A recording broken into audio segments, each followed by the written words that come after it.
Now for our feature story of the day, Crypto Quant CEO says using strategic Bitcoin reserve to offset the U.S. debt is feasible and calls the approach practical. Also, U.S. Bitcoin reserve could slash the national debt by up to 35% by the year 2049, according to major asset management giant VanEck. And they say this will increase the Bitcoin price to $42.3 million per coin. As you can see on your screen, $42.3 million.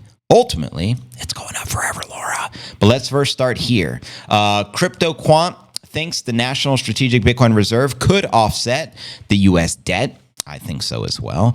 He shared on X that $790 billion in realized capital inflows have ballooned the Bitty market cap to $2 trillion over the past 15 years. This year alone, $352 billion of inflows have added $1 trillion to the market cap. However, using a pumpable asset like the Bitty to offset the dollar-denominated debt rather than gold or dollars could make gaining creditors' consensus challenging. For Bitcoin to achieve the broader market acceptance, Bitcoin must attain global nationwide authority on par with gold. Establishing a strategic Bitcoin reserve could serve as a symbolic first step. Amen. And with 70% of the U.S. debt held domestically, offsetting 36% of it by acquiring 1 million Bitcoin by 2050 becomes feasible if the U.S. government designates Bitcoin as a strategic asset, which becomes the million-dollar question on everyone's mind. Will Trump do what he said he is going to do and make Bitcoin a strategic reserve asset and stack the Bitty for the U.S. Treasury?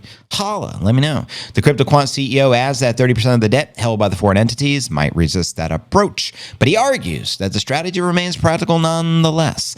If the consensus is reached on the Bitcoin status, achieving this is entirely possible. The only risk would be the old whales dumping the Bitty to attack the U.S. However, if governments continue accumulating Bitty until 2050 and it keeps rising the price of the Bitty, I doubt they would actually dump it.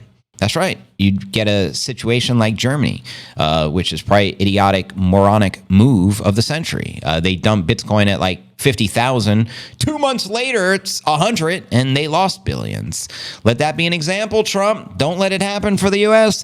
Now, yeah, we got to stockpile the Bitty. Matthew Sigel, the head of the digital asset research over at VanEck, initially outlined how the strategic Bitcoin reserve would offset the U.S. debt, quoting him here. Assume the U.S. Treasury starts buying 1 million Bitcoin over 5 years at a starting price of 200 G's, baby. And assume the U.S. debt grows at 5% versus the last 10 years, 8% compounded annual growth rate, and all of a sudden the Bitty price compounds at 25%. And in such a scenario, the U.S. Strategic Bitcoin Reserve would hold assets equivalent to 36% of the debt by 2050. So if the U.S. truly wants to reduce the debt, this is the go-to play.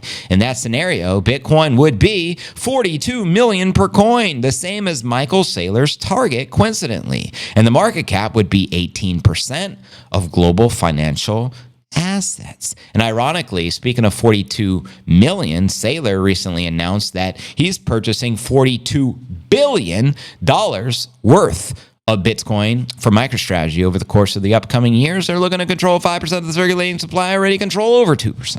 Mind-boggling, eh? But even at a 15% compound annual rate growth, the Bitcoin stash would still be quite valuable. And as a little bonus, let me dive a little deeper into the VanEck prediction, because to me, that sounds fantastical. 42.3 million per Bitty. Now, this is right in alignment with Senator Cynthia Lummis' proposal, which she shared on stage right after Trump spoke in Nashville, and that was creating a strategic stockpile of the Bitcoin of 1 million. And I believe the bill has already been written. It's just a matter of Trump signing it. Hopefully he does it day one and don't waste no time when he hits office here in the U.S. and he fires Gensler and says, go hit the road, Jack, and don't you come back no more. But anyways, VanEck says the reserve could represent an estimated 35% of the national debt by 2049, offsetting 42 trillion of liabilities. And Matthew Sigel over there at VanEck also, made some very bullish predictions, which is they came up with the price rising to 42.3 million per coin by the year 2049. Let me know if you can potentially foresee that. And shout out to the Strike founder, Jack Mahlers, and all my Bitcoin ballers. You know how we do. But anyways, fam, there you have it. That's why I wanted to share with you. Let me know your thoughts surrounding VanEck's $42 million Bitcoin price. And when do you think that will become a reality? holla at your boy. And welcome everyone to the Q&A segment of the live stream. Over 1,300 people here. Merry Christmas.